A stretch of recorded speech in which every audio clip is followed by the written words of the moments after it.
right, if we can go ahead and open page number 101. This is one of you guys' favorite subjects. This is advertising and marketing. We're going to talk about some cutting edge stuff. More importantly, we're going to also talk about how to have all your advertising dollars extremely effective. Who's in? Who would like to find out every single dollar that you spend will actually count, and if it's not counting, you're able to eliminate it quick and go to the things that really works and doesn't work. Before we do all that, we have to go and discuss a few facts. Now, the good news is I have surrounded myself with some really valuable partners that are going to come and help us with this segment. This segment, by the way, is going to go all the way to the end of the day, and we're going to open the floor towards the last 45 minutes for Q&As for the entire 2 days that we have presented so far. So, that being said, without any further delay, let's get started. Section 5, 101. There's some advertising facts that we all need to be familiar with. 1. TiVo, digital recorders, cell phones, XM devices, and internet have cut the effectiveness of your advertising dollar. Is that a true statement? Now, some of you guys say, you know, XM is a really big challenge. I can't advertise on radio anymore and be very effective. XM devices and digital recorders are the least of your concern. Do you know what's your biggest problem? Who can tell me? Cell phones. If you're in the car, chances are you're on the phone. Am I right or am I right? How many of you guys spend any time in the car doing nothing but talk, anything but talking on the phone? Everybody, right? Absolutely. Our average advertising cost per dollar was, who can tell me, about 10 years ago, how much do we used to spend on to sell a car? $250, $300? Well, now it's over $900, and we're going to go and talk about how that number is there. It is a very proven fact that infomercials are the most effective way to advertise brand and, by the way, blind. And we'll talk about the difference of those two. Can anybody tell me what brand mean? Bill? Branding? Yeah. Branding would be the identification of the manufacturer or the dealership name. Absolutely. Anything that you want the public to know your dealership of. If you are home of the Tires for Life, sweet. If you're home of the people that are going to get taken care of.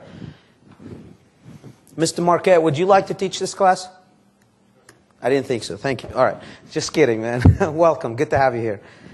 All right. 35% of our customers will not call your dealership, but will submit a request via the internet. Is that a known fact or is it not? Do you guys know that there's dealers out there right now, to this day, have an absolutely ineffective website? To this day. Their website does nothing but give information. Answers all the questions. Now what? According to NADA, if a customer gets every single answer of every single question he has when he arrives to the dealership, chances are they will not buy from you. What's that percentage? Is it 60%, 70%? What that percentage is? Anybody want to take a stab at it? Try 87%.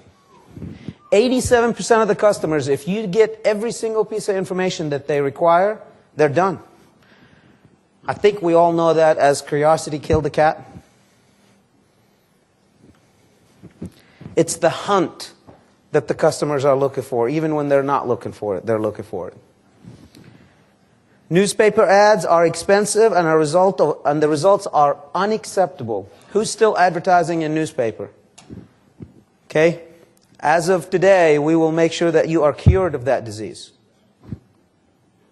And it is. Now, when I say newspaper, I'm talking, double truck ads or those big full pages ads. Now, to this day, you can actually get a little bit of effectiveness out of liners or a very small little block somewhere that is strategically put in a sport page at a certain time, that type of deal. But those big block pages that you're spending $4 or $5 grand, that paper is dead, guys. It's just dead. If it's a dead horse and you keep beating it, is it going to ever run? So let's just, and I'll prove to you that it's not working, because everything that I'm talking about right here, I don't want you to take my word for it. We're going to go over certain numbers and certain information that will prove that. And if you don't believe everything I'm saying, I'm going to give you a way for you to test it. And then tell me how it works out for you. Okay. The Special Finance Challenge. We all are here today. Some of you have been tricked into coming to this seminar by becoming like, you're going to be a special finance guru. And the fact of the matter is, you will be. But what we're trying to do is lay out the facts and the groundwork for you to become even a better person than just a finance guru. Become an expert, somebody who has mastery. Now, there's a big challenge with special finance. Can anybody tell me, when it comes to advertising, what's the challenge of special finance? Not being able to advertise for special finance customers and get them? Is that a challenge? Never is it? Because the minute that you say good credit, bad credit, how many people show up? All you want? Is there a problem with getting those customers to the showroom? They will beat your door down. They will say, you said what? You're going to get me approved? I know it's become a little bit more of a challenge these days, but still they will respond to that particular ad much faster than anybody else. As a matter of fact, the reason that they have bad credit is because they are very capable of responding to ads and responding to call to action much easier than others. Hey, you need a fridge. Well, I got one. That's all right. I still need it. I'm going to go ahead and get one. Well, do you have any money to fill out the food in it? No, but I got 2 fridges. Hey, you need this nice Gucci bag. You need this nice fake Louis Vuitton bag. You need this, you need that, and they're all constantly buying. Their budget is $1,500, but they are living a lifestyle of $3,500. Sooner or later, they're not going to be able to make those payments. Am I right or am I right? So it's not a secret, it's not a surprise to us that those special finance customers will respond to any call to action we give them, whether it's good or bad. That being said, it's good luck for us. But what's really bad luck for us, if we advertise for special finance customers, who we are alienating? Good credit customers, because they're all good, right? Bad credit or good credit, they're all good customers. They all are our people. They're our peeps and peepettes, right? We love them all. But what we don't want is either or. We want and. We want the good credit and the special finance credit. Now, some of you are special finance managers. You say, well, you know what, Helmy, I don't get paid on good credit. So you can bag all these theories, put it in a brown bag, and leave it in the front, because I don't care. How wrong are you? And the reason that you are wrong is because sooner or later, if you're specializing only in bad credit, what happens to your portfolio? When I say portfolio, as in the block of credit that you have. That is, your dealership is attached to it, that a finance company is advancing all that money. What happens there? Is it going down or up? It doesn't perform. If it doesn't perform, are they in the business to lose money or make money? To make money. So now, if they're going to lose money, are they going to keep you on or are they going to keep you off? Off. Okay. Sounds good. So, moving right along. 10 years ago, dealers did not want to scream bad credit. Now we know why, right? Today, dealers are screaming bad credit and have alienated the good credit customers. Why? Because they're desperate. They are running out of creative ideas of how to bring good quality traffic to the dealership without having to scream bad credit. They're interested in numbers versus numbers and quality.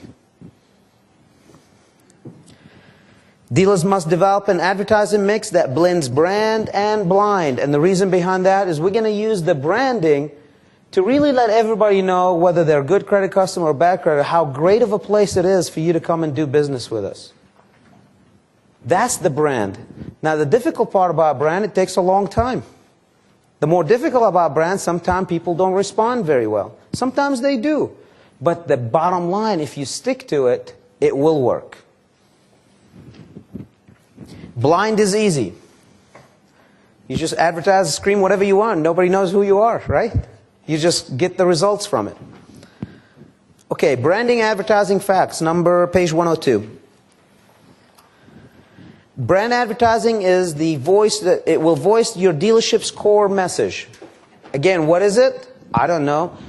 Joe, what does everybody know your dealership about, my friend?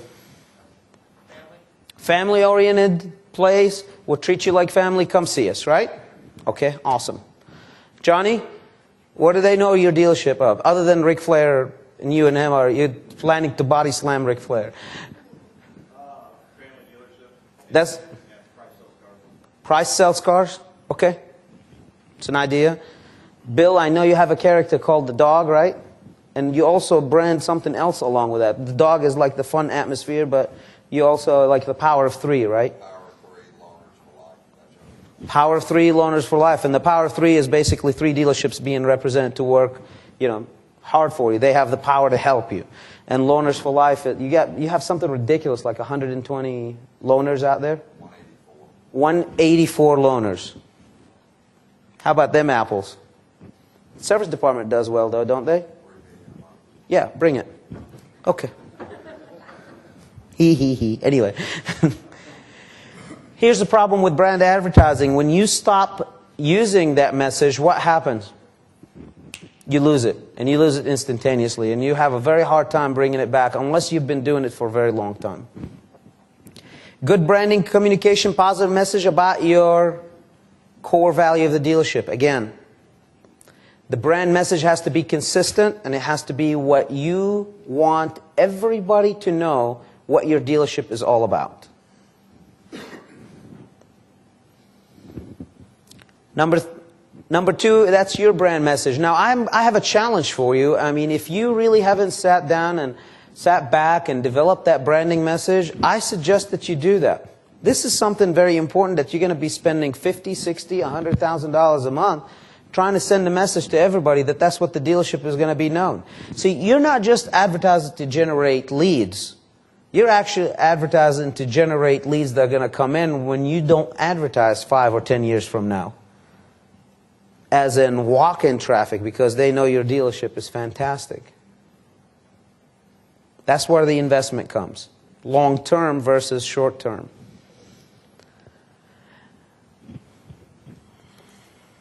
Okay.